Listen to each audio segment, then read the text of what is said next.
Samantala, ilang araw na lang at anibersaryo na ng Philippine Navy, kaya naman makakausap natin live mula dito sa PTV News Center si Rear Admiral Edgardo Tamayo. Good morning, sir. Isang magandang umaga sa iyo, Pia, at sa ating mga PDB4, muling magandang umaga.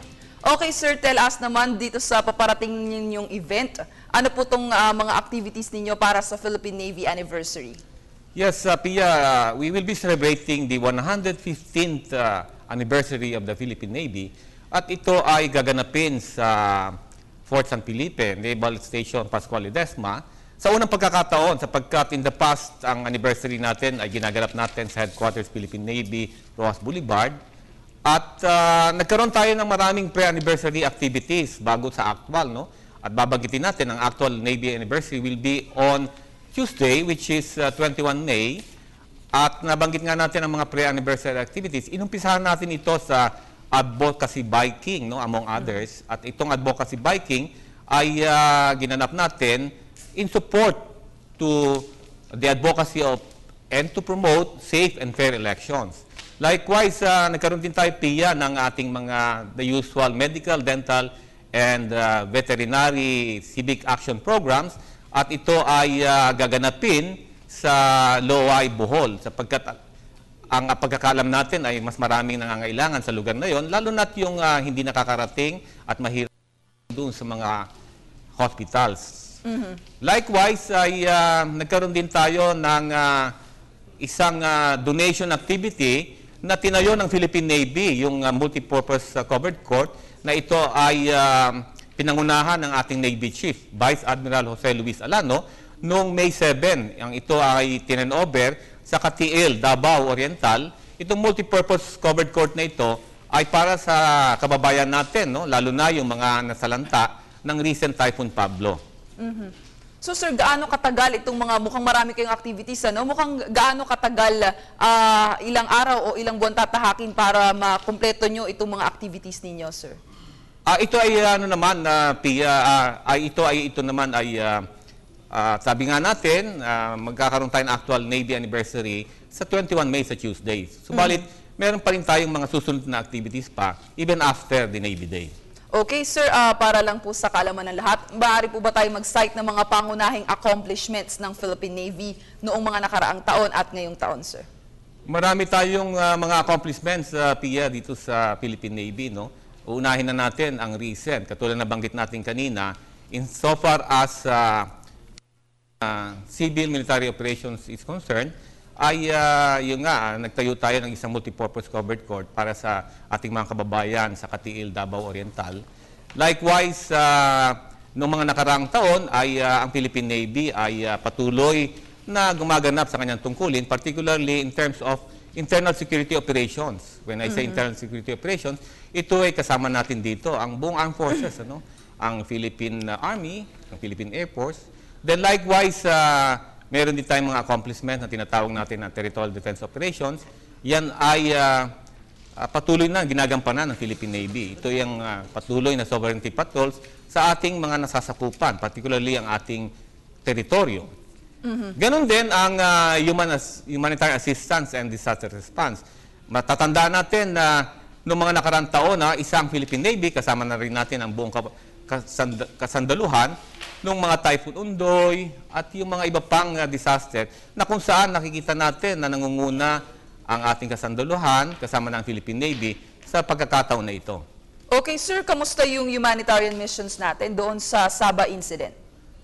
Yes, yung sa Sabah incident, yan naman ay nangyari yan ay ang Philippine Navy isa doon sa mga nanguna dito, no? At ginampanan natin para hindi pa mag-escalate ang tension, ay minabuti ng Philippine Navy na dapat ay hindi na lumaki pa ang pagkakataon na magkaroon pa ng tension sa pamamagitan ng pagpapatupad ng security border patrol.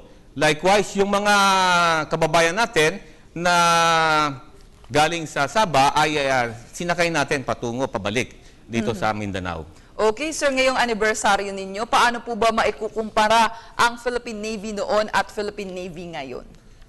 Ang Philippine Navy noon at ngayon, masasabi natin na sinimulan yan at ngayon ay unti-unting lalo pang lumalakas ang Philippine Navy sa pamamagitan ng pagbabago ng ating mga equipment, defense articles. Kasama na rin dito ang improved training and yung mga doctrines natin. Kaya't kung sa ngayon ay malayo na ang narating ng Philippine Navy natin. Okay, sir, patuloy din po ba yung pagsasagawa ng reformation at modernization sa inyong hanay?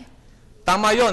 In fact, recently may batas na lumabas, Republic Act 10349. Ito ay maganda para sa armed forces sapagkat patuloy na mag-modernize ang armed forces. No? Recently, Pia, nagkaroon tayo ng pagdating ng mga bago nating mga defense articles. Particular na dito, ang so-called helicopters, at likewise sa Philippine Navy, yung tinatawag natin na PF-15 na Gregorio del Pilar. At meron pa rin tayong parating na another type of WEC, no? Which is yung PF-16. At ina-expect natin ito na dumating sometime July or August of this year. Marami pa rin tayong mga iba pang articles o equipment na parating alinsunod sa AAP modernization. Okay, sir, so bibili tayo ng mga bagong armas at barko. Tama po ba ako naintindi, sir? Yes, sir? I'm sorry? Tama, bibili po ba tayo ng mga bagong barko, mga bagong armas para sa inyong hanay, sir? Yes, kasama yan dito. Kasama sa ating AAP modernization ang pagbibili ng ating mga barko. At yan ay kung matutuloy nga at ina-expect natin yan na within the next 2 years ay maaaring dumating itong mga kung may darating na mga bagong barko natin. Okay, sir, ang Philippine Navy po ba ay nakaka-encounter pa ng kahit na anong challenge sa taong ito? Sa taong ito, ang Philippine Navy, alam naman natin na recently nagkaroon ng pagkakataon na yung isang challenge dito ay yung sa Lahad Datu at ganun pa rin ang sa ating pagbabantay sa ating teritoryo, partikular na dito sa ating karagatan. Okay. Sir, dadako lang ako dito sa mainit na issue tungkol sa nabaril na Taiwanese fisherman. Sir, pwede po bang pakipaliwanag kung paano nabaril o paano umabot sa punto na nabaril ng ating kasamahan sa, ng isang Philippine Coast Guard ang Taiwanese fisherman na ito? I'm sorry, no, but alam mo, meron talagang tayong, merong ahensya o official spokesman for this purpose. Kaya minabubuti ko na at the moment ay maibigay ito sa karapat-dapat na magsalita tungkol sa issue na yan.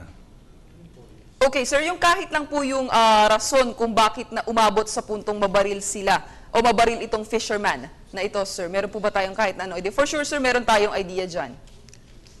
Ang pagkakalam ko lang ay there is an ongoing investigation on this at ayaw natin na pangunahan ng mga ahensya na magsasaganap. Okay. Sir, panghuli na lang po mensahe nyo sa ating mga kababayan at sa ating mga kahanay dyan sa Philippine Navy. Maraming salamat sa pagkakataon at maraming salamat na bigyan tayo ng pagkakataon upang mapabatid natin ang kaalaman patungkol sa Philippine Navy, lalo na sa darating nating anibersaryo. At babanggitin ko na ang ating mga kababayan ay makakaasa ng patuloy ng serbisyo ng Philippine Navy na mahusay, maayos, patungo sa matuwid na daan. Okay, maraming salamat, sir, sa inyong oras. Salamat din pagkakataon. Maraming salamat. At yan nga po si Philippine Navy Rear Admiral Edgardo Tamayo mula dito sa PTV News Center.